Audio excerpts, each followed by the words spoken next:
Welcome to Down the Barrel Podcast with Jimmy and Dino. Get ready to dive into the wild world of Minnesota hunting, trapping, and wildlife. We'll be chatting with some folks who protect, manage, and promote the great outdoors. But don't worry, we'll also have some laughs as we chat about guns, whiskey, and anything else that catches our eye. So grab a drink, sit back, and get ready for a good time. Down the Barrel Podcast is brought to you by the Minnesota Deer Hunters Association and Wolf.Report. Wolf.Report, a platform dedicated to elevating the voices of Minnesota hunters, trappers, and outdoor enthusiasts. Join us in advocating for responsible wolf management in Minnesota. Share your reports, photos, and stories, and together we will ensure that they are seen by all.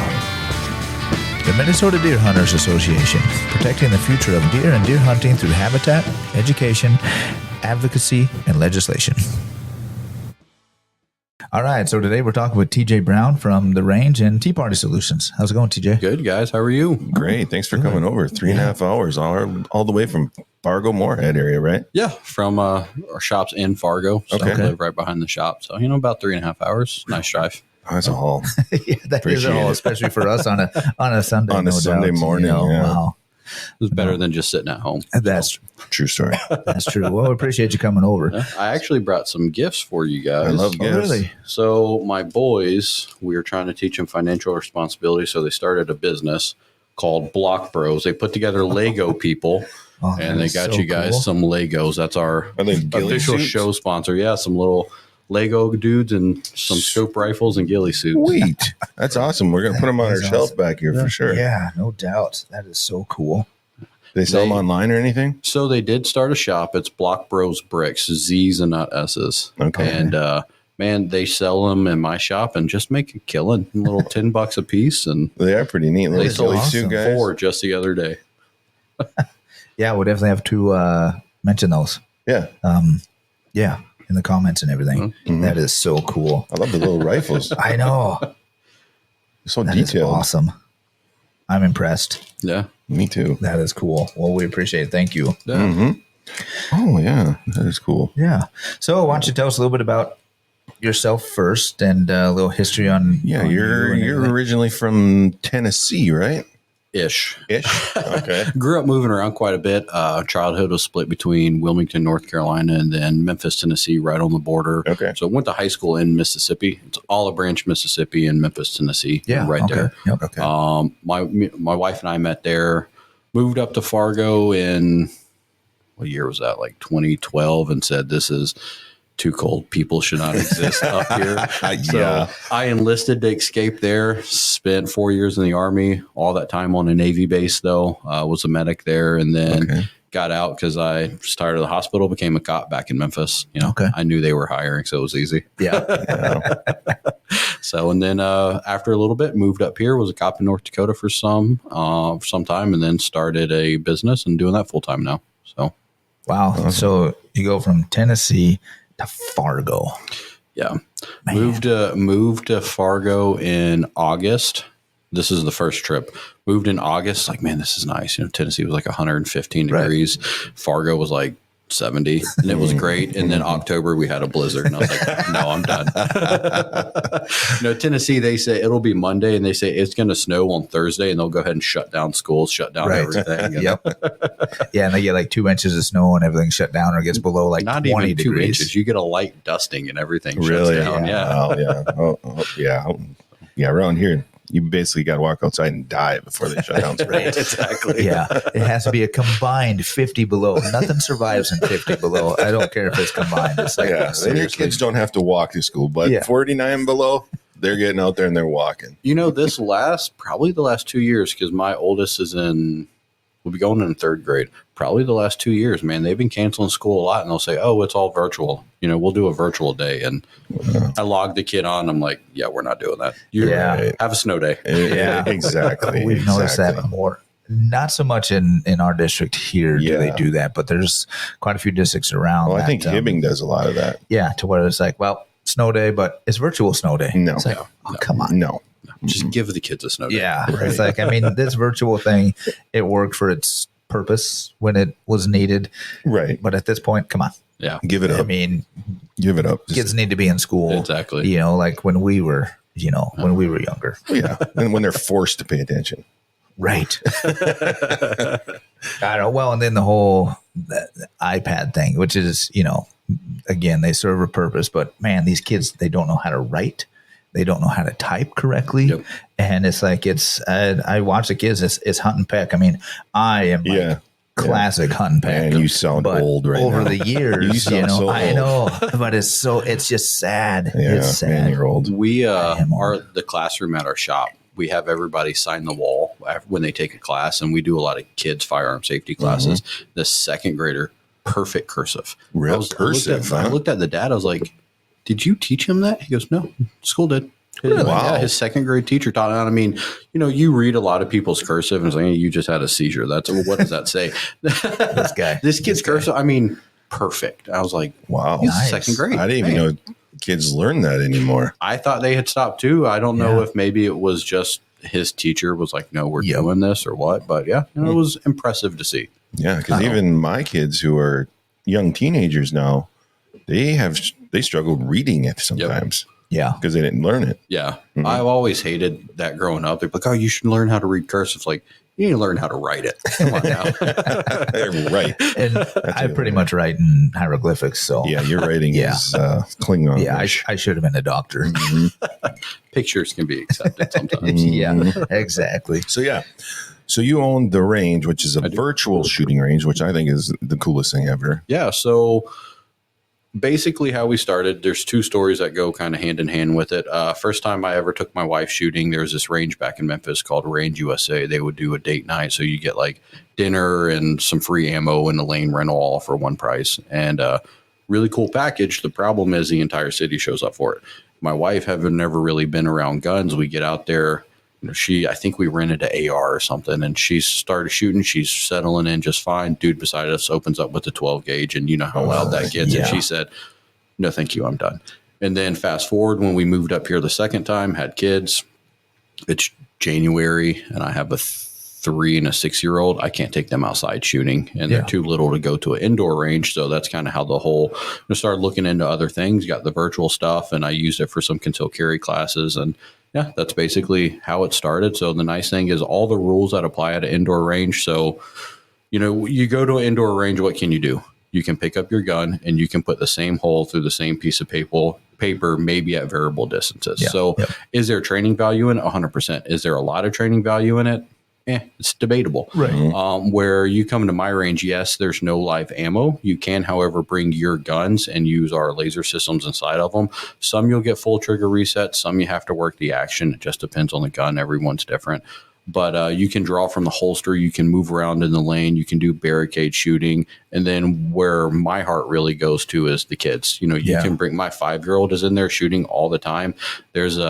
We have competitive IPSC courses on there. My 5-year-old will run that better than most grown men because he's in there shooting all the time, nonstop. Yeah, that is really cool to get the youth involved in that. And yeah, I've been to shooting ranges in indoor ranges in Minnesota and in North Carolina, and yeah, they're awesome. They're definitely, the training value is definitely there. But like you said, you're just putting holes in targets. To where, at least with yours, so much better, quieter, obviously. Because I've been at a range to where we're shooting 9mm 45, and then some guy pops in with a shotgun. It's like, really? Go away. It's like right beside you, and of course, he just got to rack off 5-6 rounds at once, or in concessions. Like, really? Can't we take a break and everybody step back and he do his thing and then we get back to our thing? But and I mean, it's good for any level of shooter. Any level of shooter can benefit from our place. My ideal client would be young family, young kids, borderline anti-gun, just scared of them, don't want to touch guns. That's my perfect clientele to come in. And really, we're a super easy gateway into the Second Amendment community. And that's really what we're trying to build. I love nothing more than when people come in, they're like, my kid's petrified of guns, and you can tell the parents are too. We just want them to be comfortable. That's what we're here for. And, we do have some guns that are CO2 powered, so you actually get a little bit of recoil and blowback with them. Oh, cool. So, we have different levels of what we offer for training value. Right. It's there if you take advantage of it, for sure. And you can bring your own gun in, right? Sure can. So you can bring in, pistols in 22, 380, 940, 45, 10 mil, 12, 20 gauge, or ARs. So, and again, some you get full, like if you bring anything that takes Glock mags, you'll get full trigger reset with it. ARs, full trigger reset with it. Shotgun, will work like a normal pump action. If it's a semi-auto, you got to run the action. It is what it is. Yeah. But had a kid in there because we have some trap software. Had a kid in there with this trap gun. Breaking it out, picking up the cartridge, putting it in there, set every record on the software. He was a ninth grader that was just burning it down, man. That would be cool. Yeah. Yeah, that is so neat. Yeah, that would be really awesome. And you guys do conceal and carry classes? So I don't. I'm licensed to teach them, but because of the live fire portion that's required, it just doesn't make any sense. So we have a really good working relationship with Red River Marksmanship Center, the indoor range in West Fargo. And so we just send everybody out there to those guys. All right. So, it kind of benefits them. Honestly, I kind of don't like I don't. It's not that I don't like teaching it. I hate teaching North Dakota conceal carry. With the way North Dakota regulates their class, I absolutely hate it. Really? It's a terrible class. Yeah. Minnesota, on the other hand, love teaching the Minnesota class because I have a lot more freedom to actually do things. And That's surprising. Being a former cop, I have a lot of pet peeves with some concealed carry stuff. Right. And so Minnesota, I can get those pet peeves out. North Dakota, they're like, hey, if so-and-so happens, can I do this? And you have to say, well, state statute says this. And you're like, I'm not a lawyer. What does that mean? I don't know. Figure it out. Right. So it's crazy that they're so different, but I suppose, different state laws and everything. We have some of those. Well, because of that, North Dakota is one of the most reciprocated permits out there. I suppose. It has its benefits. Yeah. Right. But that's also one of the other things with our range is, it's crazy how many people strap a pistol to their hip and have never practiced drawing from the holster at all. And so, I get people that come in all the time, especially ladies, and they're like, oh, yeah, I carry my purse. Like, show me. Yeah. Show me how to draw that gun. And they're like, well, crap, I've never thought of that before. You got to find it first. Exactly. And so they're able to actually go through the motions, go through the draw stroke, and see what works for them. So, it's a good learning environment. For sure. Yeah. For sure. Well, to be honest, I carried probably 9 times out of 10 I should carry 10 out of 10, but kind of depends on what the day is going to bring, or where I'm going. But I do feel naked when I don't have it on me.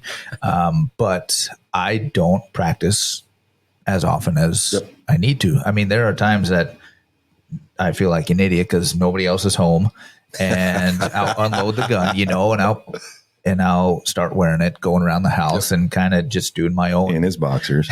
Right. I'll do my own clearing of the house, and practice drawing and everything and all that.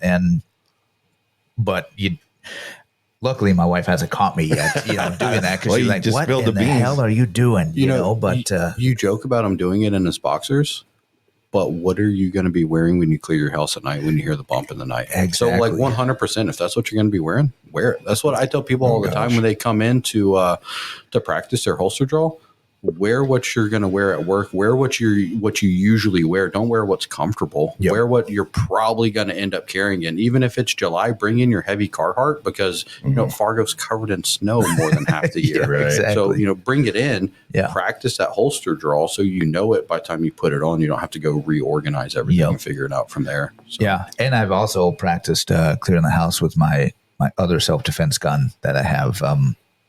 Your crossbow. It's a little bit bigger. I do have one of those. I thought about that. It'd be nice and quiet. You never know, man. It's a reloading on that crossbow that gets me every time. But when I was a cop in Memphis, we actually had a drive-by crossbowing. Call it. That's awesome. So they called it in a drive-by, and we couldn't find any signs of it. And one of my partners was like, hey, what's this? And there was a bolt sticking out the house. And sure enough, dude just rolled by with the crossbow.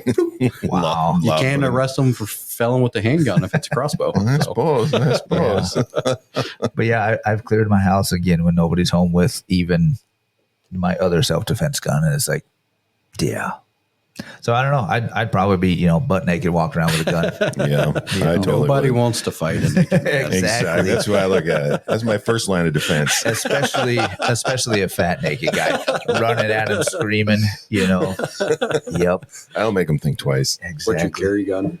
I have a Mossberg MC1. Okay. And since Mossberg was a really big sponsor for him, DHA still is, and everything. And they came out with, and I've been debating for years, what to get. And so, and it happened to be during COVID, and I happen to have that one in stock and mess with it a lot, and it takes the Glock 43 mags. So I was like, okay, sweet, I can get Glock 43 mags, I get Mossberg mags. So I carry that, and I'm looking to upgrade just because it's only a 6.7 rounder. Okay. So lower capacity, and I'm not that good a shot with it. I'm a lot better with my 45 because it's, full size and everything. And so I've been looking at either going to Glock 43X, which I'm not excited about the trigger, although I know I can replace it, or jumping to the SIG, 365 XL, or they've upgraded to the Mossberg MC2 SC, which is a 10 round. So okay. Just I can't decide yet. And then red dot or not, I've been debating on that as well. You should throw in the Shadow System CR920 on there. I do have one of those at work, and I play with that one a lot too. And I've been considering that as well. I truly love the Shadow System. So that's what I have on my hip now. Like 95% of the time, it's a Shadow Systems MR920 with the Hollow Sun EPS red dot or green dot on it. But yeah. Yep. Yeah, those are nice. I have looked at the Shadow Systems. Yeah.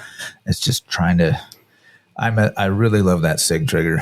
I don't know what it is. I mean, everybody will say that too, but that SIG trigger is glorious. If I don't have my Shadow Systems, it's a 365 XL, and the straight pull on that, it's just, I love that. Yeah. That gun in general. I just like to carry a full size. Right. Makes me feel like a man. Right. Yeah. I know. And this was my first 9mm. I've never had a 9, never even shot a 9 before. And I bought it during COVID when all the ammo disappears. Like, yeah, this is great. I've got a carry gun that I've got like 1 box of ammo for. And yeah, this is really awesome. And so no, it's been good. I just like everybody else, I don't shoot it enough, to get proficient with it. That's my bad.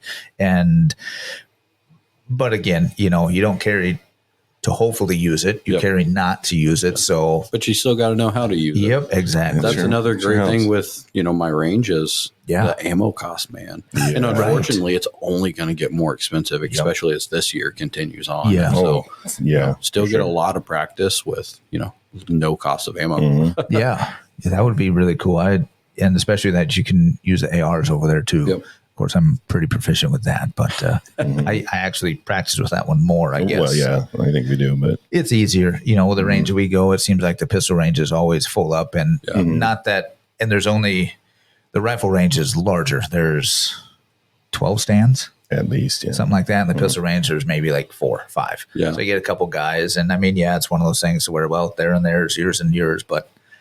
It's just one of those public people things. Yep. It's like I'd rather just do it on my own, when nobody else is around other than my guys. Yeah. Don't embarrass yourself in front of anybody. Pretty much. Exactly. Yep. Exactly. Yep. It's like, I was aiming for the middle. I don't know why I hit over here. I meant to do that. Yeah, exactly. I meant to shoot him in the crotch. That's how I roll. But yeah, I mean, if I practice with, the guns as much as I do my archery, then I guess it's the thing that just needs to be done. You can go out there and get those arrows, though. It's hard to go out there and get those bullets. Right, exactly. I think that's the other reason why I like the archery, and that's where this virtual would come in because it's big time reusable. There's a pretty cool virtual archery simulator that's been coming out too. You can use your bows and broadheads on it too. Really, we've looked at buying it. It's called it's like Big Shot Archery or something. You can upload your trail cam footage to it too. So that big old giant monster buck that you never see, you can actually hunt it. Yeah, nice. So that'd be kind of cool. That would be cool. So how big is your place over there? We're like 1,500 square foot. Okay. It's not super big. Okay. We got one nice, pretty decent sized classroom, and then the range.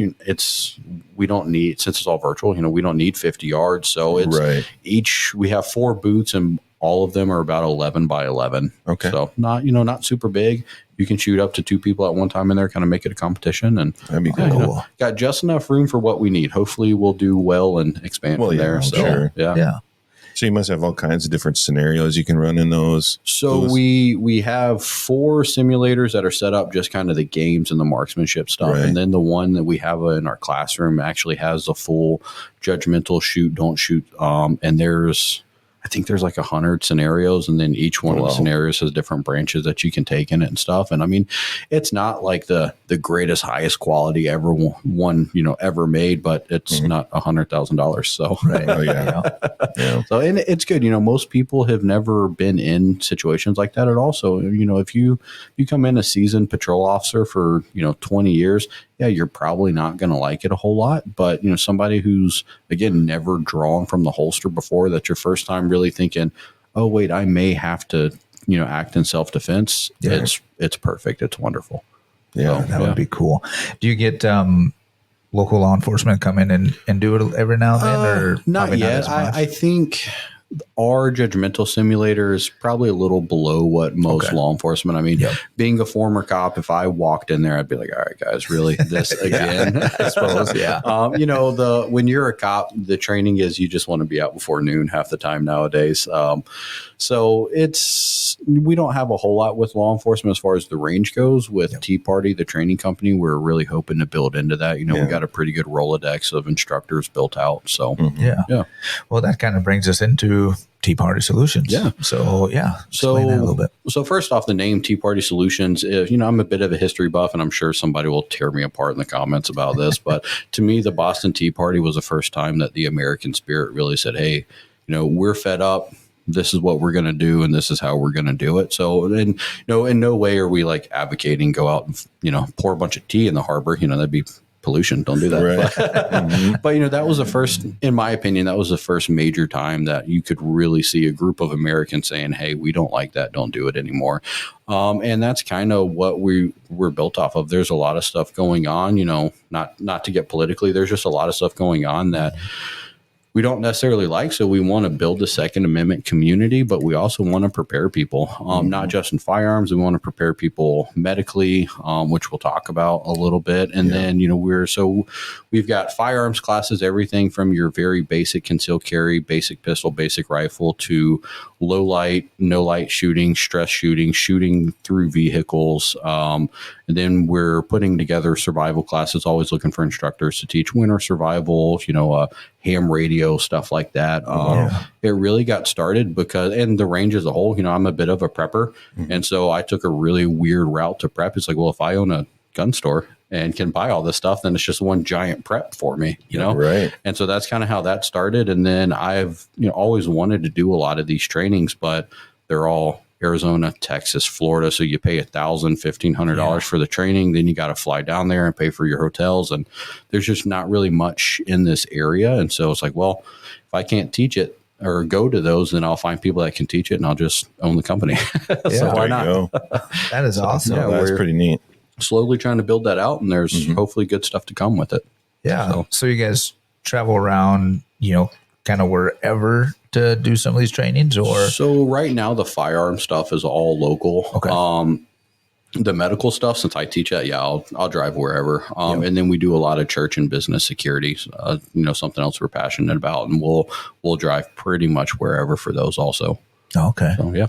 Because you were a medic, right? You said you were a medic. Yep, I was a medic in the Army. Did nothing cool. I spent all my time on a Navy base. I know more about the Navy than the Army. I worked on the Wounded Warrior floors, just taking care of those guys. So I was more of a nurse than a medic, but it's one of those things. Every job I've had, I've always put a lot of effort into learning it to the fullest, and so got a lot of experience. And then when I got into law enforcement, Memphis, I don't know if you know, is one of the most violent cities in America. So got a lot of experience responding to stuff there, and really saw a hole that law enforcement hadn't really been trained to respond to medical situations. Yeah. And usually the way it was seen for a long time is, well, we're just here for security. We'll call the paramedics. But the thing is, sometimes it takes a long time to secure those scenes. Yeah. And so, as the medic, I was usually the guy that they're like, hey, we'll go secure the scene if you want to start doing this stuff. And frankly, I just got tired of being the one with blood on my hands. So it's like, hey, let's start. I started training my partners at my precinct, and then the department, they started a medical program. I didn't really have anything to do with that, but they started their own thing. So the department got trained, and then when I came up to North Dakota, I really helped to kind of kickstart the medical program at the department I was at there. And yeah, man, I mean, it's a great training that everybody needs. Most people think, oh yeah, in case you get shot, what if you're in a farming accident or snowmobile accident? You need this stuff. Right. You fall out of a deer stand and break your leg. Exactly. Yeah. Yep. No, that's pretty cool because everybody thinks of the gun end of it. They don't think of the receiving end of it. Yep. right. They think, hey, Christensen came out with a super cool, 6.5. Let me go spend $2,000 on that. So, tourniquet costs you $30, man. Right. Like, buy a good tourniquet. And, depending on where you're hunting and what you're doing, obviously your loadouts, if you're backcountry hunting in Montana, that's going to look different than stand hunting in Minnesota. Right. Doesn't mean you don't need stuff. I mean, there's very basic stuff that no matter where you're at, your kit should have. Tourniquet, chest seal, wound packing gauze. Boom. I mean, super simple, doesn't take up much room. But then the other side of that too is how do you carry it? Because that's the stuff you need on you. When every time I've pack hunted and there's a big buck off in the distance, I'm just drop my pack and I'm take off running. And obviously I've never got anything. But if you're a guy that does drop your pack a lot and that's where all your medical stuff is, you're a mile away from your pack. You're not getting there. Yeah. So you do have to have some stuff on you and know how to use it. And, that's one thing we do through Tea Party is we do a lot of our classes are free. Stop the Bleed is a great class for what it is. It's not super advanced, but it really puts the cookies on the bottom shelf, if you will, makes everything really easy to understand and completely free class. If you ask me to drive a couple hours, I'm probably going to say, hey, pay for my gas. But I'm more than happy to come out and teach it. The trap teams at local high schools, I've been trying to get to crack that egg for a long time. You give a bunch of kids guns, teach them how to, treat a wound, and haven't had the best of luck getting it into schools. I have with some. But it's stuff that, especially if you're around guns, if you carry a gun for concealed carry, if you're nobody plans on doing harm to somebody. Right. But if you're prepared to do harm, you should be able to be prepared to fix what you did. Right. And especially nowadays with the world we live in with litigation, the liability aspect of injuring somebody and not helping to fix it, you save yourself a lot of potential lawsuits by just being there to render aid. Yeah, absolutely. Well, and then in the hunting end of it, I don't have a med kit with me. Yep. I have one in my truck, but it's the basic first aid kit that's probably got your boo-boo kit. Yeah, exactly. It's like I can maybe fix a cut. Yeah. Or not even fix it, but I could maybe stop it from bleeding, or instead of the old electrical tape or duct tape, I might be able to do that. But as for, the hunting end of it and whatnot, I mean, we had a buddy years ago, fell out of his tree stand. He was moving his stand, fell out, ended up breaking his leg. In the middle of the woods, swamp. Yeah. And luckily had just enough cell service to call people. He tried to call us, but we were both unavailable. Right. I think we were actually both hunting. Or I think I was on the road. But so then he called actually my wife. And so her and another gal were going through the woods trying to find him. Of course, in the meantime, they called 911. Well, he's out in the middle of nowhere, and so they found him first, and then the medics came and whatnot. But it's like, that could have been real bad. It could have been real bad. Obviously, they saved his foot and everything, but it's just one of those things where you never know when something like that's going to happen. Right. And maybe he wouldn't have been able to treat himself just because of shock and everything. But, like my wife and whoever went out there with him, if they had a little bit of training just on top of that, to render a little bit of aid before the medics got there or anything like that. So I mean, there's a couple parts just to that story. One, you've got to have the gear, and you don't just FYI to everybody, don't go buy your tourniquet off Amazon. Every single one on Amazon is a Chinese knockoff. Like they have the stamps and everything 100% looks just like a normal one, completely fake. I've seen them snap a couple times. Don't buy it off Amazon. So buy a very reputable stuff. Sure, it may cost you what you would usually spend on a box of ammo, but it may also save your life. So, the cost versus reward there. Yeah. Every kit, no matter what kind of hunting you're doing and where you're going, you need to have a tourniquet. There's so many tourniquets out there, and you get on Instagram and it's all these cool new tourniquets. This one's made for EDC and this one's made for this. I've tested almost all of them, and just about all of them are junk. Yeah. Stick to your very normal tourniquets. If you don't know, look up, just Google TCCC, TCCC, approved tourniquets, and there's like 5 of them that'll pop up. The 2 best are going to be a cat tourniquet. That's kind of what really started one of the original OGs tourniquets. That's really what came through in Afghanistan and Iraq, the original war on terror. And then the soft T, which kind of got developed from the cat. I personally carry a soft T on me all the time. There's a couple differences. The biggest reason I do is, especially hunting with my kids, I have a 5-year-old. The cat tourniquet won't cinch down on my 5-year-old. The soft T will. Okay. So the soft T can work for me or my kids. It's great. There's some stuff out there's tourniquets out there like a rat's tourniquet. You go to a local Shills, you can pick up a rat's tourniquet for $10. And so you see a lot of them. They're junk. They're really, really, really good for what they were made for, but that was a very specific purpose in Afghanistan. We're not hunting in Afghanistan. Yeah. So, it's not good for here. So you don't just go buy whatever's cheap or whatever you see the coolest YouTuber using on Instagram. Yeah, right. Really do some research and then seek out how to use those things. There's plenty of YouTube videos on how to properly do a tourniquet. You go to North American Rescue or TACMed Solution.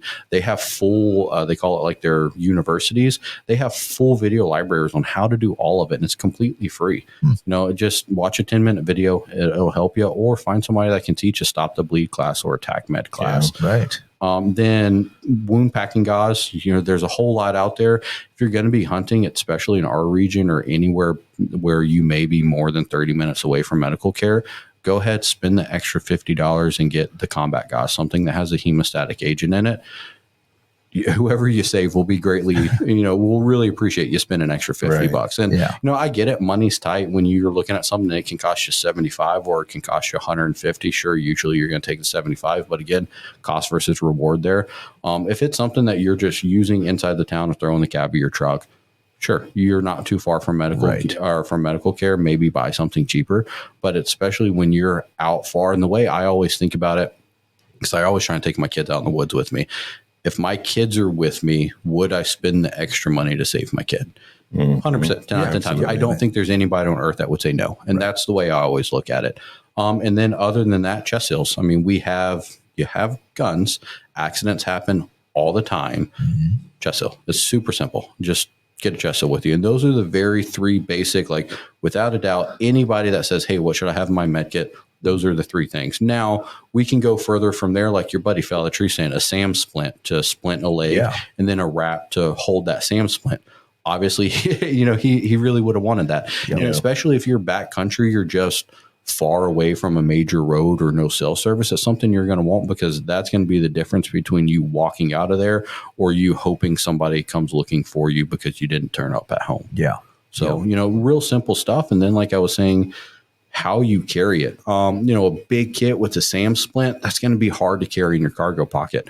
So I really, really, really push they're made by TACMed Solutions. It's their PMK pocket medical kit. So TACMed Solutions, PMK, that's the hands down the best trauma kit on the market. I've used them professionally in law enforcement for many, many years. I have went through those things like crazy in Memphis. Best kit you can get out there.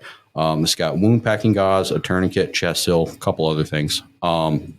They fit perfectly in a cargo pocket. That's what they're made for. You put them in a cargo pocket, you don't feel that it's there. And that's always going to be on you. Then you can have your little boo-boo kit and your SAM splints and stuff and your other wraps in your bag. Sure, maybe you dropped your pack and you got away from it, but you have to crawl to your bag. Cool. Now you can splint it and walk out after you get to your bag, Right. But then the biggest component is learning how to use it. Because once you go through the classes, like when I teach a tactical medic class, we go really deep into the weeds as far as making improvised tourniquets and improvised splints. Cool, you have one tourniquet. I'm on a lot of blood thinners. One tourniquet's not going to work on my leg. So, all right, well, now what do I do? Now I'm going to need to improvise something.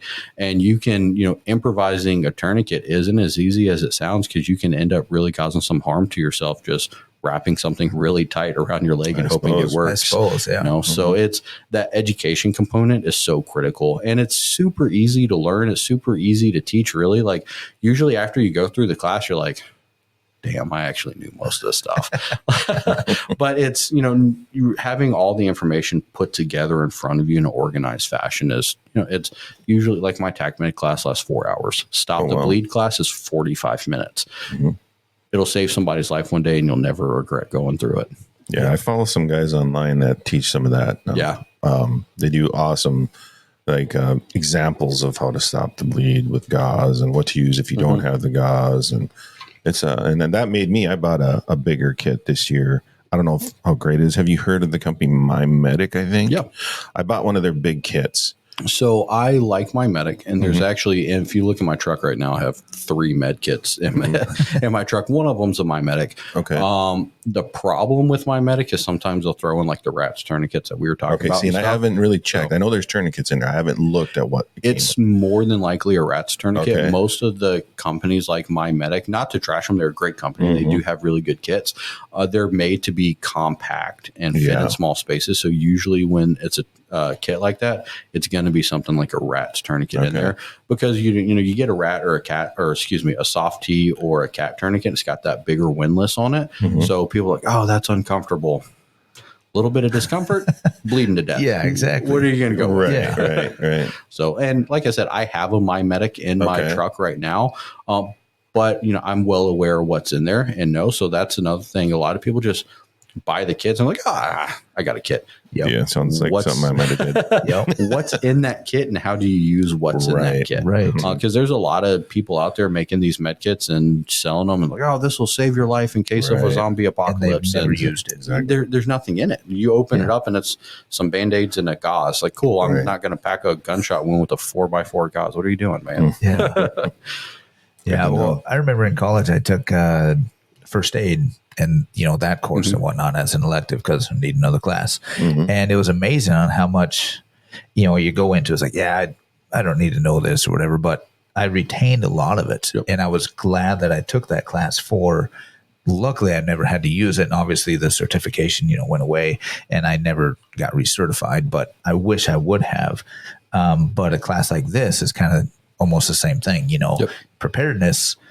Not that you ever want to use it, but if you do need it, it's there. It's literally going to save your life. Exactly. For somebody else's. And I think and that might be something to look at for, firearm safety, just a simple stop the bleed for the youth and everything. Every firearms class that Tea Party teaches, it pisses people off sometimes because I didn't sign up for this. I don't care. You're in my class. Every firearms class that Tea Party teaches starts with a tourniquet class. Quite frankly, I don't know you and I don't trust you on the range. So let me teach you how to put on tourniquet. But that's from the very basic all the way to the advanced stuff because accidents happen. That's just the way the world works. It happens, whether it's an accident or it's negligent. It happened. Let's fix it and help you get somewhere that's going to help you from there. Especially, you go to the gun ranges and you don't know who's shooting beside you. You don't know their skill level or, if they're intoxicated at the moment. Right. So be prepared to fix yourself because you can't trust them. Be prepared to fix them because maybe they're just stupid. Right. Well, and when when you call ceasefire and you go down range to, move targets, well, there's a line of 6 guys back up there. And it's like, you don't know. Fiddling with stuff. Yeah, and around showing, hey, buddy, look at my gun. Look at this. It's like, actually, I think we had that almost same instance a few months ago. It was actually Jared and I. We were out at the range and there's a few other guys to our right. And we called ceasefire and we were going to, so I was going to go down to check the targets. I go, you stay up here. I'll go move our targets because if one of them picks up a gun, I want you to take care of that so I don't get shot down range, And because even as we were sitting there, kind of waiting, they're probably good guys and whatnot. I have no doubt that they were safe, in a way. But again, oh, hey, let me look at your gun. Let me look at this. Yeah, that's pretty cool. And it's like, only takes a second. Yep, exactly. And when it comes to tourniquets, if you only want to learn one thing and you got 10 minutes to spare, learn how to put on a tourniquet. And that's, you go to walk into any firehouse, any police station, any ambulance place or hospital for the most part and say, hey, can you teach me how to do this real fast? maybe not the hospital, but the firehouse or the police department, somebody's going to be like, yeah, I'll show you how to do this tourniquet. They may not be professional at it, but at this point, most every police officer has been through some kind of tourniquet class. Most every firefighter has been through some kind of tourniquet class. It's not hard to seek out these people to teach you how to do it. My range personally, we have my tourniquet set up. And if you walk in and say, hey, teach me how to do this, whoever is working the front will say, yeah, sure. They'll stop what they're doing. They'll go teach you how to do a tourniquet. It takes 5 minutes out of my day, and it may save somebody's life one time. So it's 100% worth it. Yeah. So that's pretty cool. I like, that's something that we should look at. Well, it's extremely valuable information. Oh, for sure. Mm-hmm. Yeah. That's pretty neat. Yeah. So it's good. And I mean, from a business perspective, it's a great community outreach. Again, Stop the Bleed class takes me 45 minutes to teach. It's well worth my time, but it's a service I can offer the community for free and get people to come in my shop. Yep. Sure. 100%. Absolutely. Absolutely. So, we do kids firearm safety from ages 5 and up. They come in. Again, we have no live ammo. So I don't have to be concerned about a child doing something and watching them all, fully. And completely free class, 100% free. The parents bring them in. We teach them everything. So pistol, shotgun, rifle, how to make them safe and clear. We'll go through them, teach them all the nomenclature and stuff. And then when they come up to shoot them on our simulators, it's, hey, here's a Glock, make that safe and clear. Okay, cool. Now let's go shoot it. Here's a shotgun, make that safe and clear. Cool, let's go shoot it. Same with an AR. And class usually takes about an hour and a half, depending on how many kids we have in there. And the people who benefit from it the most are the parents. I see, because I always tell the parents they have to stay in the building, but they're more than welcome to just go shoot on the lanes while, their kids are in the classroom. Every single class, all the parents are there paying more attention than their kids are. Yep. And especially, the first one we taught, I think, one of the dads, he was asking so many questions. And at the end, he goes, hey, man, how do I take a class like this? He said, I know nothing about guns, and I want to get my kids into it, but I know nothing about it to get them. I was like, just come to another class, man. Come in and talk to me. We'll get you taken care of. We can, whether it's a paid training or you just say, hey, man, I don't know, please teach me. I'm more than happy to. And that's how, all the gun stores, sure, we have to make money, but building that community, I think, is going to benefit us in more ways than one. Oh, exactly. Yeah, with everybody being trained and have safer communities for sure. Yep. Well, just teaching people the respect for the firearm is, I think, one of the greatest things. With all the struggles we have in the Second Amendment community, why are we not helping giving that education aspect as much as possible? Right. Yes. So. Right. And it's really on people like us to do that. Yep. I mean, you can't expect somebody who is scared of a firearm to do it. Yeah. Because they're not going to. And you don't want to leave it to YouTube. There's some great dudes on YouTube. There's a lot of great information. There's also a whole lot of garbage information. Yeah. But somebody who's never been in the world before, they can't tell you the difference between a Glock or a SIG or a 9 or a 40. How can we expect them to just watch YouTube and really know, okay, that guy doesn't know what he's talking about. That guy actually does, Yep. I just try and reach out to, the community as much as possible with the training aspect. And like I said, teaching Stop the Bleed to like kids classes, is unfortunately with the world we live in, it's very much needed in schools. So, yeah. And our kids went to the firearm safety through a Forkhorn camp, Deep Portage. Right. And, and before they went to firearm safety, I know we would shoot, a couple of times a year, especially in the fall or whatever. And I've always taught, my kids, gun safety and the basics and whatnot. But just going through that firearm safety class and then coming back from that, and then, they had a better understanding of everything, more than obviously what I could teach them, because it was just the basics, and that class really helped them and helped them grow to understand what a firearm is and what it can do and whatnot. Right. And I think, by having even, a Stop the Bleed in that, class would be awesome. Yeah. And, like my 8-year-old, my 5-year-old, no, but my 8-year-old, he can put a tourniquet on me. Yeah. And it's fine. So, me and him are out turkey hunting like we are in the spring. If something happens, cool. He can put a tourniquet on me, and he at least knows that's our heading. You're going to run that way, and you know where the truck is parked. Pop a tourniquet on me, go to the truck, handle it from there. And that's just preparing the next generation, preparing everybody that we're out there with. That's going to help us all, get to a lot better place. Right. Yeah, exactly. And one other thing that the kids learned at camp was the orienteering and the compass. Right. And the Such mapping. a lost skill. Oh gosh. I don't know how. I have a compass. I have it in my Onyx. pack. Yeah, and I have Onyx, and I've never used my compass. Exactly. But there's been times where I've been hunting or where I used to hunt, and it's like, and we got deep in the woods. It's like, okay. And the gentleman who I was hunting with, he goes, "Do you know how to get back to the truck or how to get out of here if something happens?" It's like, I have no idea. I'm from southern Kansas. Really there's not this many trees. I know if I go this direction, that direction. It's like, he goes, if you head north, you'll hit the road in 2 miles. You got to go through a swamp, but you hit a highway. If you head east, nobody will ever find you. You head south, you're going to hit a lake and another road. You could get out that way. You head back west, you're going to hit the road again and probably find a truck. So as long as I know that, but then the problem is no cell service. I didn't have a compass. And where I was from, I could tell my directions because of, landscape. But when you're deep in the woods, I've gotten better now. But when I first went up here, I had no idea what the direction I was going. Well, that's, being from Mississippi, like growing up being a kid, always in the woods. You don't care where you are. The woods aren't that thick. You can see the end of them usually. But then you come up here, especially like in the Itasca area. Yeah, you'll be lost for a long time. Oh yeah, yeah. You can go missing real quick around here. Yeah, no doubt. Yeah, so learning that compass and those kind of skills are great, education pieces as well. So I mean, it's just something to again educate the youth, educate everybody on how to do that. Right. Yeah, and I think showing them how to stop the bleed it serves more than one purpose. Obviously, it teaches them how to save their life or somebody else's, but it also makes them aware of some of the dangers. It shows them what can happen. The one overlooked aspect of it too is the confidence that it builds, and not just kids, people in general, but especially the confidence that kids gain. A lot of people nowadays they want to shelter their kids. We don't want my kids to know the world's that violent. We don't want them to see this kind of stuff. I have one of the softwares that we have on the range is zombie shooters. It's so animated. It doesn't look real. And they're like, my kids can't see that.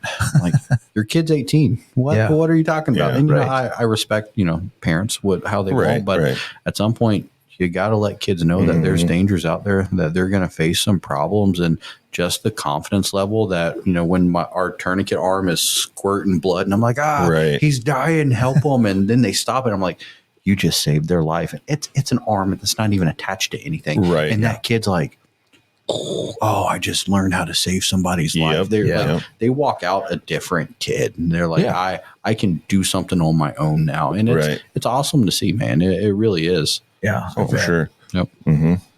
That is pretty cool. Yeah. And you also have a podcast too, right? Yeah. So same name as the training company, Tea Party Solutions. Hopefully start interviewing some good guests. I think we only have like 4 or 5 episodes out right now, but we're really focused with that. One, trying to build the community better, obviously trying to get the word out there about training and stuff. But our main focus is kind of business, trying to help other law enforcement, not just law enforcement, other first responders who were in a spot like me, really, really love the job and love helping the community, just need to find a different avenue to do it in, how to get out and do their own thing. That was one aspect of starting the range is I didn't want to leave law enforcement. It wasn't really my intention. Things happened. I left. But I still wanted to help the community. And that's, with the range, it's just my way of giving back and still being a positive influence to the community instead of just living life on the couch. Right. For sure. No, I think that the range, that sounds so cool. Yeah. I mean, I wish we had something like that around here. Honestly. I know. We could do a range east. Hey, there you go. East range. My plan for the range is hopefully get it to the point that it's franchisable. There you go. And then find other areas and find first responders that are again in that same situation. I can say, here's this business all packaged up, a bow on top. Don't let it fail. Yeah. and, let them have their way out. And it's so good for areas that are a little bit stricter with gun laws. Exactly. A lot of training companies and gun companies we're not going to touch Illinois. Well, the fact of the matter is there's a lot of 2A advocates in Illinois that are just hamstrung now. Right. And, Minnesota's trying to pass some funky stuff. And so it would be really good for states, like that, where you can go in and now you have the ability to train and do stuff, but you're not going to become a felon by doing it, Right. So, and you're not wasting ammo. Some of the states are really hard to buy ammo in nowadays, Illinois being one of them. Yep. And now, cool, I can go get that training. Is it, do I have the recoil of the rifle? No. But am I still getting all the benefits of training and getting my trigger squeeze and my sight presentation? 100%. Yeah. So, right. Well, and then the other thing is certain areas that don't have indoor and outdoor ranges easily accessible. I mean, we do have a small indoor range and an outdoor range locally. Right. But otherwise, the next range would probably be Proctor. Yeah. Because the one in Brainerd, I believe, closed. And then, of course, Off Grid with their outdoor range. Yep. Great place, by the way. Yes. Mm-hmm. So that is, within an hour and a half. But yours, what I like about yours is easily accessible for anybody. We're located in the busiest shopping center in the Fargo Moorhead area. We're connected to a tanning salon and an ice cream shop. Okay. So, I get people that when we first opened up, and they're like, I can't believe you're against the Second Amendment. You don't allow live ammo. I'm like, dude, it's a tanning salon next to me. Like, I have to make sure you don't crank off around and hit somebody in a tanning bed. Like, well, what are you talking about?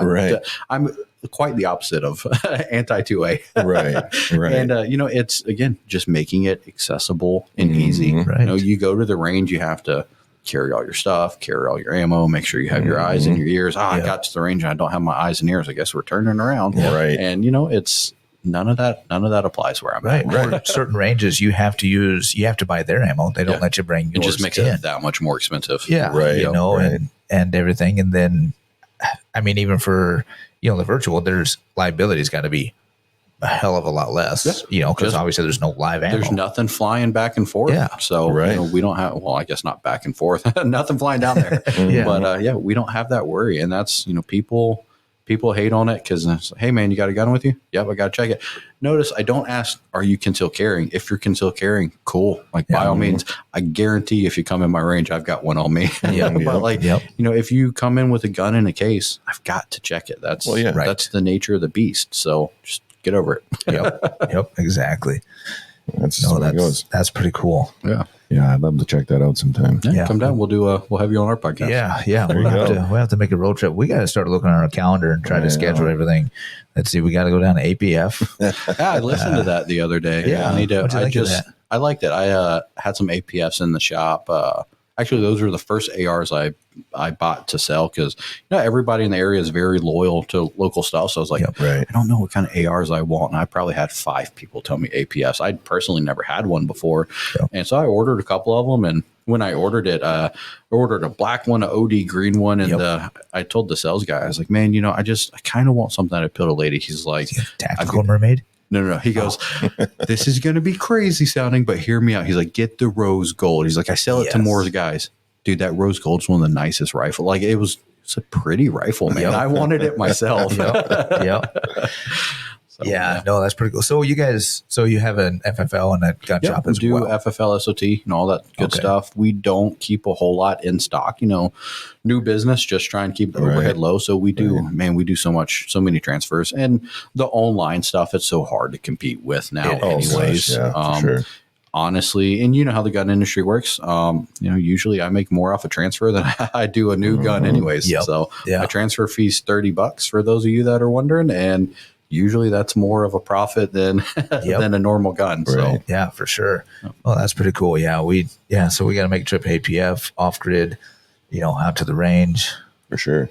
It's all kind of west, so we can probably do it all. That is true. We can take a week and do it. I want to say we're like an hour 15 from Alexandria, I think. Something like that. Yeah. Ish. I suppose you would be. Yep. Yeah, I try to think of how far I am with the speeds I drive at versus what I'm supposed to drive at. No doubt. Yeah, we can make a week of it. No doubt, right? That would be awesome. We should just do a circuit. There you All go. of us get together, get off grid in on it. Just Yep. do a big circuit. We'll teach Stop the Bleed everywhere we go. Boom. There we go. Yeah, kind of like a poker run. There you go. Yeah. Mhm. We'll just take the camper with us and we'll just There you go. where we go and put a big sign on it, Stop the Bleed. Yeah, that'd be sweet. Sounds fun to me. Ideas. We got ideas. So you mentioned, so you hunt a little bit, kind of getting into it. Trying to get into it more. Yeah. Okay. Growing up, so my dad's a pastor. My family's always been in the ministry, and we always had the great benefit of having a lot of wild game that was just given to my dad because he was a pastor. I So suppose. we didn't necessarily have the need to hunt. We always grew up shooting, though. Got my first rifle. My dad said, if you make all A's and B's, then I'll get you your first rifle. And I made all A's and B's, and of course, math, I had a D in it. But luckily, I lucked out, and she wrote in my grade, so 76. I was able to change that 7 to a 9, and my parents were none the wiser for quite a while. So, that got me my first rifle and just really developed a love of shooting. We'd go out in the woods all the time. So grew up in the woods and shooting, just never really the combination of the two. Yep. And then really got to the point, especially when I had kids, that it's like, hey, I don't know how to skin and clean this. That's a problem. I can have all the preps in the world, but if I can't clean a deer, then I guess we're just SOL. Yep. And, again, trying to make my kids more self-reliant. And so kind of something that, one, we've taught ourselves a little bit, but really found people that are big into hunting and developed some relationships there. Like my buddy that's a deputy out here I was telling you about. I'm like, hey, man, have you ever hunted this? Yep, I have a cabin. Let's go. I was like, cool. That is handy. Yeah. So just, really trying to, honestly doing it more for the kids, just trying to make them more self-reliant. Well, you have to get the these screens days. out from in front of their faces. Exactly. So, Yep. Exactly. Yeah, that's what I'm looking forward to the fall, and I'm hoping our boys will get into some bow hunting coming up, because that's obviously what our main passion is, Right. and whatnot. So I have a bow, and I have a buddy I go out west bow hunting with every year. I couldn't hit that wall with my bow if I tried, man. To me, hunting, obviously I want to fill the freezer with meat, but it's more about my cell phone not having any bars than anything else. Yeah. And so I get the bow tag because, North Dakota's good for the whole season. Yep. And not really knowing when I can go out. Exactly. But, dude, I couldn't hit the broadside of a barn with that thing. Practice. Yep. So I've got a really bad shoulder, and so I can't hold the draw at all. So I have Yep. to have my draw weight down to like 50. I mean, that works. but I can't even hold it. So, I mean, it has to be a straight pull and release. And Really? I haven't got there yet, but practice again. Yep.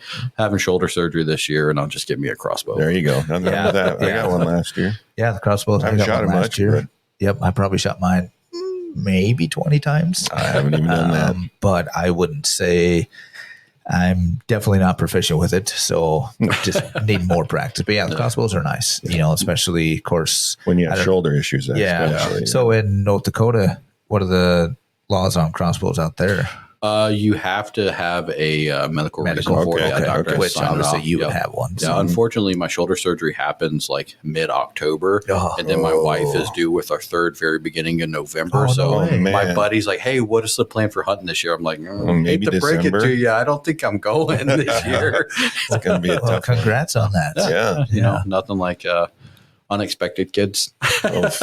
Oof. I don't. My son, he was born in November, and so I was like, okay, what am I going to do? Hunting is like, God, man, I couldn't go out so much just because she was getting close, and it's like, okay, opening day, I have to get a deer because this kid can come out at any point after this and say, if I don't get a deer, I'm not going to hunt the rest of the year, and then I'm screwed. So opening day, a little buck walked out, and so Nice. I bagged him, and I think I was home by 9:30. It's like, yeah, this is awesome, and it's never happened like that since. So it's like, man, I got to start thinking of ways to be like, okay, I got to get this deer this day to see if it works. But My it's buddy never I worked. go out west with, he hunts for antlers. That is what he is there for. He's there for the biggest rack. And the first time I went out with him, he goes, I'm going to tell you one thing. He goes, if you shoot a doe, I will never hunt with you again, and you 100% will carry that out yourself. And I was like, all right, I hate you too, man. Right. Jeez. But no, he's great to hunt with, though. Yeah. It's a lot of fun, and he's a wealth of knowledge. So, Yeah. so I haven't shot a doe. Really? No, not when it's told. I'll shoot a doe all day long. I eat good. I'll shoot when, if I can hit it, if, like I said, I have to be close enough to stab it to get it with the bow. So yeah, sure. I'll take what I can get. Yeah. I've honestly never shot a doe. Not that I haven't wanted to. It seems like, okay, do I shoot one? Oh gosh, then I gotta do this because it's the only deer I'm seeing. It's like, I'll wait for a buck to come by. Mm-hmm. Well, if I hunt in my area, I haven't got a doe tag in years because it's lottery, so I'm SOL on that end of it. But even in town, it seems like when I say, yep, I'm taking a doe, I never get the opportunity to take a doe. So I haven't. Mm-hmm. I mean, I've shot some younger bucks, just because it's all I could get. My tag was for a buck. Yeah. It had antlers. That's what I got. I didn't kill it for the horns. I want to eat it. Right. I see steaks and sausage when a deer walks out. Yep. That's the lottery system was so foreign to me growing up. Coming up here, like growing up in Mississippi, mind you, I wasn't a big hunter, so I don't know if there was a lottery system down there. If there was, nobody followed it. Like opening day was essentially a federal holiday. Schools were emptied. I was the only kid sitting in school, and deer stands were full at 2:00 in the morning. They're sitting out there waiting, and everybody have beef jerky the next week in school, or not beef jerky, deer jerky. Yeah. But I don't know if they just don't follow the lottery system and just kind of do their own thing or what. But I came up and you got to put in for the lottery. I'm not playing the Powerball. We're trying to hunt. Yep. Oh, I was the same way. Never heard of that. And then just the different rules and laws. Yeah. It's like, I don't know. Of course, I hunted a lot on private land. Oh, okay. Back home. So I remember we were hunting some public land and threw the rifle in the back of the truck, went to meet for lunch. And the one guy's like, hey, let me see your rifle. Okay. So I grabbed it, pulled the shell out. And he goes, you can't drive around with your gun like that. Not in the case. I go, what do you mean? There's nobody else out here. He goes, yeah, you can't do that. Yep. Like, I'm used to back home, we got the gun sitting right beside the seat, and it's like, oh, hey, but what's on my land is my animal, and that's how it goes. Yeah. So it's definitely a culture shock, and it's like, and same thing with the lottery and everything, and public land hunting, that was totally different for me, and everybody and nobody cared about the other person. Yep. I mean, I set up a deer stand. I'm sitting in it, and this dude walks right underneath my stand, 30 yards away, goes and crawls in his deer stand. It's like, seriously? Did that honestly just happen where this guy just walked by me, said hi, and then go sit in his deer stand? You need to carry a little paintball gun with you. Yeah, I know. Dude. That was down south. You don't go to public land. Like that was... You're taking your life into your own hands. You go on public land. Nobody's wearing blaze orange in Mississippi. Come on now. Yep, no doubt. Yeah, definitely different. Yep. Yeah. I grew up around here, so it's all normal to me. Yeah. So. I will say the size of whitetails up here, they're monsters compared to Mississippi. Mississippi, you just throw it over your shoulder and walk out. Oh, wow. Like they're monsters up here compared to what I'm used to. Yeah. Like you hit and may scratch your car up here. Now you're getting a new one. Yeah. Sure. Yeah, no doubt. Yep. I had a buddy from Mississippi. God, what town was it? Kosciuszko? No, that's not right. I've never heard that. Yeah, that's not right. I think you made it up. I did. I totally messed that name up. God, I can't even think what the hell the name of the town is. Did he ever teach you how to spell Mississippi? I learned the good way back in school. M-I, crooked letter I? Yep. Yeah. I said that up here one time. Someone was like, what are you smoking? I was like, that's how they teach you to spell Mississippi. Yep. Well, what are we talking about? You know what I'm talking about? No. You don't? M-I, crooked letter I, crooked letter I, humpback I. Yep. Nope. That's how you're taught to spell Mississippi. Yep. That's how we learned it in Southern Kansas too. Yeah. And, maybe it's just a Southern thing. It must be. And it was funny because him and I were in college together in Wyoming. And we said that a few times to people, and they thought we were nuts. It's like, what the hell are you saying? It's like, this is how we learned it. Yeah, it's not my fault. We work smart, not hard. Right? Yeah. It was really funny because at times, when we, had a few, we'd have to be each other's interpreters. Yeah.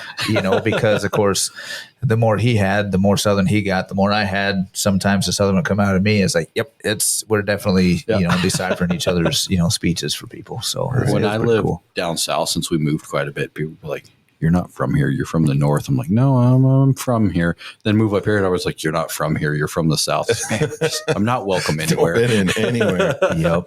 Half breed. Yep. Yeah, I still get that. Where are you from? I live just an hour and a half away. No, originally I said, oh, Kansas. I said, I'm not southern from here, but not, not the Technically, deep south. you're not part of the South. No, but right, I've had to have that exactly. conversation so many times. Yep. Right. When I first started on the department, they're like, oh, we got a guy who's from the South. I was like, oh, where from? Oklahoma. I'm like, it's not South, man. No, like it's central. Let's understand geography here and Yep. then understand like. Well, I always thought what's it was the south, deep south. I mean, yeah, Mississippi, depending on who you're talking Alabama. to. No, them guys, that's deep south. But Isn't it? depending on who you're talking to, Louisiana and Florida, that's not part of the deep South. Yeah, I think I've you heard got to that have before, a too. passport to go Right. there. That's different. Yep. And Arkansas, that's sometimes depending on who you're talking to, that's not part of it. I don't consider it because those are some weird. I was going to say, nobody claims Arkansas. Never been there. I do Nobody have a buddy claims that lives there, but he's not from there.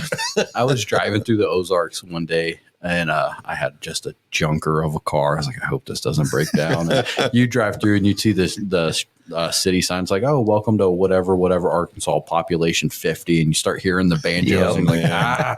I hope I don't break down. Right? Population 50, but only 2 families. Yep. Yeah. Maybe. Yeah. Yeah. No, we're just Kansas to be just south of here for sure. But yeah, I don't consider us southern. Nobody by any considers means. you southern. No, we're definitely we're central. Yeah, you're in the middle. No, You're in the middle. right in the middle of everything. So Southern enough to not suffer the winters, and exactly. north enough to probably not. Well, it gets pretty damn hot down there. It does. Yeah. The other day, what they have, 109 heat index. So it's like 101, 102. Then you throw in humidity and 109. Yep. It's like, yep, AC time. Yeah. Yeah. Well, that's, people complain, and I'm one of them. I complain about how cold and the snow all the time. But then I think back to, we lived on a couple acres down in Tennessee, and it'd be 110 degrees with 75% humidity. I can't have my kids outside for more than 15 minutes. Right. No So, way. it's a give and a take either way. So at least the cold keeps a lot of riffraff out. Exactly. I don't know about that, but And a lot of those poisonous critters too. yes, Yeah. that is one thing that I hate the cold winters. I cannot stand it, And once we get above 2 feet of snow, it's like, really? Why? Why do we have to have that? Snowmobiling. Somebody asked me, they're like, hey, do you want to go snowshoeing? I'm like, what? No. Why does that even exist? Right? And then snowmobiling? Yeah, let me go drive, 30 miles an hour while my face freezes up. No, I'm good. Thanks. Thanks, but no thanks. Yeah. How about being from Kansas and going ice fishing for the first time? It's like, what? And everybody back home, and it's like, hey, you go ice fishing on the lake. It's like, yeah, I'll go like a couple miles out sometimes, and there's a city out there pretty much, And Do it's you remember like, the original Mighty Ducks? Yes. Where Coach Bombay drives on the ice. He's like, I know the ice. Growing up in Mississippi, I was like, that dude is crazy. He's got huge testicles. And then you come up here and there's whole villages. I'm like, you guys are so drunk right now. No way am I. And then you want to drive it out there and then put a hole in it. I'm like, no, I'm good. Thanks. And some of the ice houses, you've got like 10 holes. Yep. And they're being pulled by a 1 ton. It's like, man. Like, you can hear it crack sometimes. That means you should go home. Oh, dude, I had a crack come right through the hole one time, and I jumped like 4 feet, and I started unzipping, and the guy was fishing. He goes, "What are you doing?" I go, "I'm getting out of here, man." He's like, "Just relax. It's the ice. It does that." I go, It's "That normal. is not right. This is not right." I had a bunch of partners. The deputy up here, he was one of them, convinced me. He's like, dude, you got to come out to the ice castle. I'm like, oh, fine. Pull out there. Luckily, I was in my wife's Jeep, super light. And there, I was like, all right, where are you at? And they're like, oh, we're, this house, whatever over there. I'm like, how do I get to you? Like, just drive on the ice. I was like, no. Like, yes. Either you're driving or you're walking. I was like, well, I guess I'm going home. Anyways, scariest moment of my life. I had to drive that Jeep out on the ice and it's cracking. I'm like, Yep. I always have the windows down, and the one time I had the door, open. I got my foot in the door. It's like, I'm getting out of here. I was like, no. I'm the opposite. Windows completely up. If I go down, I'm just going to go down. I'm just make it quick. I figured I'd give myself the opportunity to potentially get out. You can get out. I mean, Bill went down and he got all the screw got out. I mean, you have second. I had a foot chase when I was on the department shortly after I got here. So, you have retaining ponds down south, but they're just empty. There's nothing in them. Anyways, it's like January. I chased this dude across the ice and fell through this retaining pond while I was there. Man, that was the most miserable hour of my life trying to reheat. I will just cut me out. Don't save me from the water. Just let me go. I don't want to go back through that. Like reheating that sucked. Yeah, that would be bad. That would be bad. I did catch the guy though. So that's there good. You go. There you go. So sweet. Mississippi mosquitoes. Minnesota's so much worse, man. Yeah. Like I think Mississippi may have a higher volume of mosquitoes, but up here they're pterodactyls. Like, dude, they're huge. Right. They're healthy. On the 4th of July, I swatted one on my arm, and it's a huge, just like splatter after that. Man, they're insane up here, dude. This year especially the welts. I don't know what it is, but man, you get bit by a mosquito anywhere else, you don't get welts. Here they leave a welt. See, I'm used to them. I don't get they welts. They have full on beaks here. Yeah, I think I saw a hummingbird and a mosquito fighting the other day at the bird feeders. Like, seriously, I killed one on my arm. I think it was yesterday, and I had to pull it out of my arm. It didn't fall. It was still stuck in there. That was, when we first moved up here, everyone's like, oh, the state bird of Minnesota is a mosquito. And, I laughed. It's like, yeah, I'm from Memphis. Like, we're on the Mississippi. Right. You see legitimate swarms of mosquitoes up there. Dude, they have nothing on them up here, man. It's a completely different species. Yeah. Mm-hmm. And I think about the only thing to get rid of them is pretty much 100% DEET or napalm. Yeah. It's the only way to get rid of mosquitoes. I love me some DEET. I sprayed my yard the other day, and I got it's some good stuff, but it helped for about maybe a couple of hours. It's like, man, I'm just gonna burn everything. I'm just gonna live in rocks. Yep. Yeah. But we got on a mosquito tangent. Yeah, that's what we're good for, going on tangents. So, law enforcement. You were in law enforcement. Yep. City cop? Yeah. So I worked Memphis City for a while. Neighborhood I worked was the Raleigh-Fraser area. That was, at the time, it was the most violent neighborhood in America per capita. Oh, wow. I don't know if it's still that way or not. And then went up to the Fargo area and was a cop in that area for a little bit. Yeah. So, about 7.5 years total, I think. Okay. Something that had to be a culture shock. Oh, dude, it's a completely different career field. I can only imagine. That was like I had to go through a full field training program again when I got up here, and everyone's like, "Man, you have experience. You shouldn't go through that." It's like, that's a different job, man. It's not even remotely close to being the same. So I was thankful for the full training regiment. Yeah. So Memphis is balls to the walls. Your homicide shootings, carjackings, chasing people, having a whole lot of fun. The problem when you have fun on law enforcement, it's probably not a good area to raise your family. Right. And that's the trade-off. Like Fargo, or the Fargo area, the department I worked in, it was so boring, but it's a wonderful place to raise my kids. Yeah. And that's, if it takes me to be bored at work for my kids to have a good childhood, sure. Yeah. So good I'll trade take off that for all sure. day. Yeah. Exactly. Don't have to worry about my wife getting mugged going to Walmart or anything. So yeah, it's good. That's the one plus side of where we live. I mean, obviously anything can happen anywhere, but being that much further away from big metropolitan areas, you have a little bit, less of a chance. Never zero, but less. Right. I mean, you guys had the major crime of Dorothy's shoes being stolen, didn't you? Right. Yeah. Capital crimes. Yeah, that was big news. That was big news. I don't want to I can't get away from the Wizard of Oz. No, you can't. Oh, you come to Kansas, you come here. Yeah. So it's funny. My buddy who's a deputy here, his dad, I guess, handled that case for the police department, was on Expedition Unknown. So my buddy had just started on the department down there, and I see the name pop up, and I was like, took a picture and texted. I was like, "Hey, is this your dad?" He was like, "That's the creepiest thing anybody's ever sent me." Investigating Dorothy slippers. That's pretty cool. Yeah, I'll take it. Yeah, beats homicides, I think. 100% it does. Yeah, you get some interesting stuff though.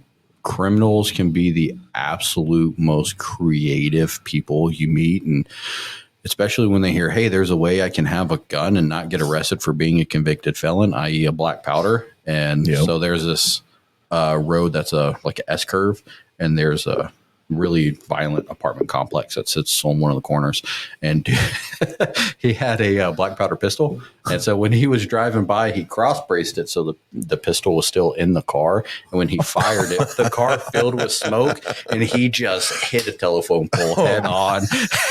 So it's like, man, you just, in a million years you couldn't make that up. Like, drive by with the black powder and then smoke a telephone pole. That is awesome. Yeah, didn't think that one through. That's for sure. No. Mm-hmm. Crazyville. Yep. Definitely, earn the name Smoke Pole on that one for sure. Yeah. Oh, that's pretty cool. Yeah. Well, I don't know. Yeah. I think that about wraps it up. It looks like you got an audience waiting for you out there, bud. The block bros. The block bros themselves. Exactly. That's pretty cool. Right here. So we appreciate you coming over and talking with us. appreciate you. And I Yeah, want people to check out your podcast, Tea Tea Party Solutions. Yeah, so podcast, Tea Party Solutions, Facebook, Tea Party Solutions. Right. Our range is on Facebook, it's The Range FM, websites, therange701.com. Right. All of our Tea Party stuff is on that website. So if you want to check out some of our instructors, we don't have all of them on there, but some are on there. We'll update classes. Facebook is the best way to follow us for classes when we're not banned or suspended from it. Right. But yeah, slowly stuff's coming out, and then Check out the Block Range. Bros. Check out the Connect Block on there. Bros. Exactly. Got the little ghillie guy. I'll put a picture on there. They have one with a snow ghillie suit too. But that's they cool. only had one, so I don't want you guys fighting over it. Right. We probably would know enough, I just love these little rifles. Oh, that's so cool. Mm-hmm. Well, we appreciate you making the drive and everything, and I want to thank you for your service. Yeah. and Yeah, everything. absolutely. So, We'll get you guys some med kits up here too. Awesome. that'd be cool. And we'll see if we can make a schedule and make a trip. So, I want to get out there and check out that Yeah, range. That's I do also too. Come on fun. out. So Yeah, especially if you can bring your own little firearms. Yeah. Mm-hmm. Yeah, it'd sure. be awesome. Appreciate it, guys. Cool. We appreciate it. Thanks Thank for you. coming over. The Minnesota Deer Hunters Association has been building our hunting and conservation legacy over the past 40 plus years through habitat, education, advocacy, and legislation in Minnesota for Minnesota. The Minnesota Deer Hunters Association and Wolf Dot Report proudly sponsor this podcast. However, please note that the opinions, topics, and guests featured may not necessarily align with the views, beliefs, goals, or mission of our sponsors.